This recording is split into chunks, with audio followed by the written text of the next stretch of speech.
Hello and welcome back to another video. In today's video I'm going to be touching on some of the preparation and breaking down the season from the autumn hunting to opening meet to hunting in the week. Also I'll touch upon the attire, what we wear and the significance of it. The season starts in mid-September and is referred to as autumn hunting. The dates of autumn hunting changes as it changes with the farmers and their harvest. It's bright and early in the morning, starting at 5 AM, moving towards 7 AM a few weeks in. I find autumn hunting incredibly important as it settles the young horses, getting them used to other horses and the hounds. It's also important for the more experienced horses as they may have been in the field for the last 6 months, and it settles them and calms their nerves. It's also a bit more exciting than doing all the road work that you've done for several weeks prior, and it's good to socialise. Even though it's quite early, not many people are socialising. Autumn hunting has a bit more of an informal dress code. You're wearing your hacking jackets, you're not plaited, you tend to have fluffier ponies because you're not yet clipped, and a shirt and tie and maybe a jumper. A hacking jacket is a bit lighter, the wool, so the mornings are relatively warm. So it's not as hot as wearing your hunt coat. It should be noted that even when you're wearing your brown boots to match your hacking jacket, they should be still really polished, and brown or black gloves are preferred. The opening meet marks the first day of civilised hunting, and every effort should be made to be immaculate. Typically, the opening meet is the last weekend of October and starts at either 10:45 or 11, depending on your hunt. If you need information, contact your hunt secretary as they'll tell you where to park, as there's no parking at the meet.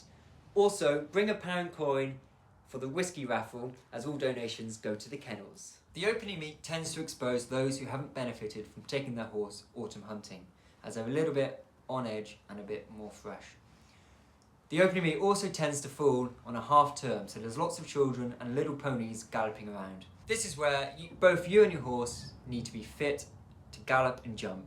There is an option to go round, but also you do surprise yourself when you jump some jumps, especially if it's your first time. It's always worth a go. Clipping your horse is a perfect way of letting them cool down so they don't overheat. It also means they don't lose too much condition and they don't look too ribby later on in the season. A big bucket of food, lots of water and a hay net for the journey back doesn't go amiss.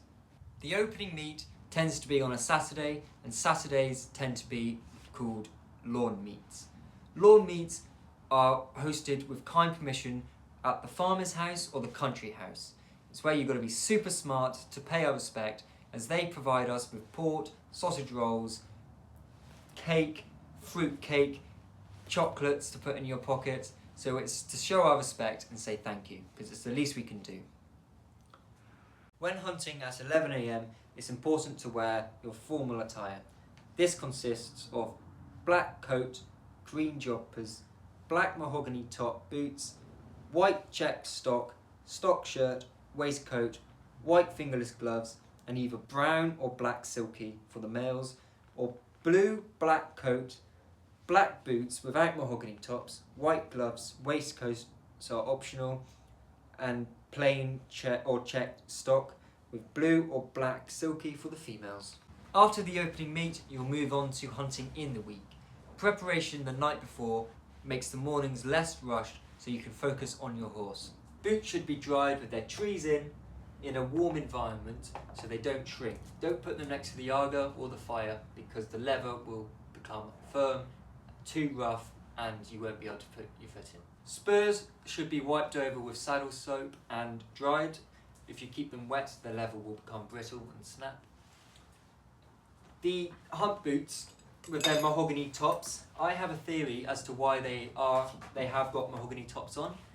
I think it's because when black boot polish used to stain cloth really bad and brown boot polish didn't,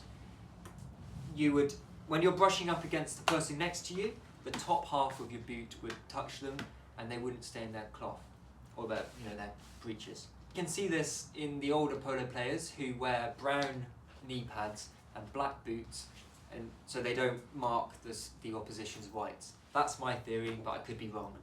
Also, I learnt the other day that the tops, these straps here, are called garter straps, and they are used to stop your breeches from rising, so you don't have a gap of skin when you get cold. Hunt coats receive similar treatment. Leave them in a warm environment, not next to the heat source, because you don't want them to shrink. When the mud is dry, I use a metal wired brush just to wipe off the mud. It should come off. Hunt coats, not jackets because you're not a potato, are 38-ounce wool and can be dyed black or blue. Red hunt coats are primarily used in the week by the hunt staff to distinguish their roles, but can be worn on a Saturday by the male subscribers. Hunt collars and hunt buttons can be awarded to those above the age of 18 to distinguish good hunting etiquette or volunteering, for example, gate shutting or trail laying. The hunt buttons can be traced back to the 1800s to noble families, and they want to mark their hunt. The cut of the hunt coat can be traced back to the 1700s. The long skirt goes over your leg to protect you from the elements, brambles and the weather. The stock should be tied tight to protect your neck in case of a fall, and to be held together with a stock pin. The stock can also be used for your horse. If it's cut its leg, you can tie to protect and use it as a bandage. Depending on your hunt, they may meet 3 to 4 days in the week, not including Saturdays. In the morning, it's incredibly important to feed your horse because you need something in their tummy before they run. I feed a combination of molasses-free chaff, Alpha A original for horses in medium to high work, and conditioning mix. After they've had their breakfast, you move on to cleaning your horse. I clean with warm water and soap just to remove all the mud stains. After I've dried them off, I plait. That's a good way of showing our respect, is to put the effort in to prepare your horse. If you're on gate duty, you don't have to plait. It's one of the few days you can get out of plaiting, and you can wear your hacking jacket if you're on gate duty. But for the rest of us, in the week, you still have to be incredibly smart, plaiting, no mud stains, and polished boots, and a nice clean hunt coat. Tacking up at home takes the pressure off getting everything ready at the meet, where it's a little bit more chaotic. Once you've tacked up, I like to put the stirrups down and put a sweat rug on before I put them in the lorry. If you put your stirrups on and they're still high to the sides, then they mark the saddle. So put your stirrups down so you don't get nice big scratch marks along your saddle. The UK is broken up into 178 hunts, and each hunt is responsible for a pack of hounds.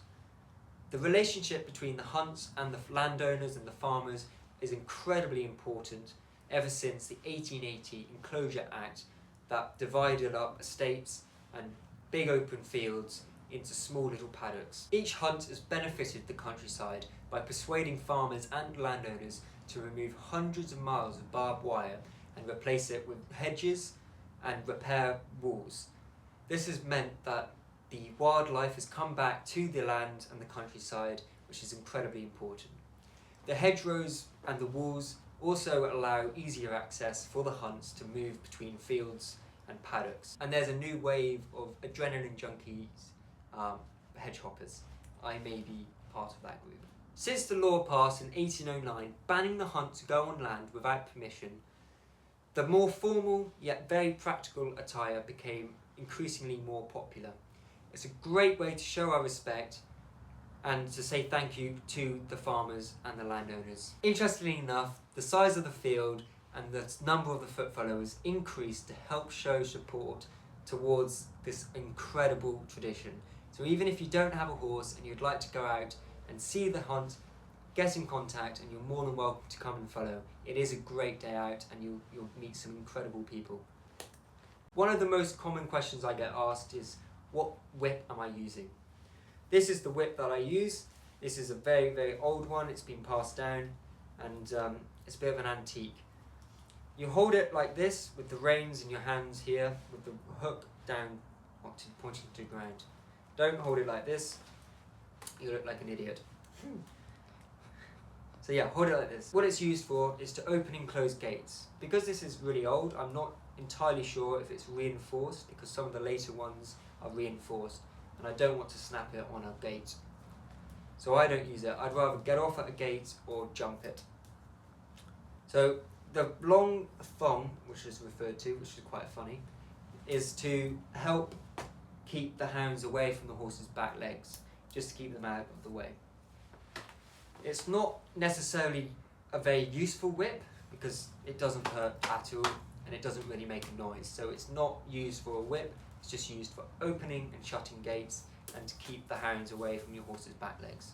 So there you go. Thank you so much for watching. If you like this video, please like and subscribe. There will be more to come. I'd like to do some more talking based videos. So leave it in a comment if there's anything annoying that I do, because I guarantee there'll be a few. But thank you so much for watching, or liking if you like, and I'll see you out hunting next.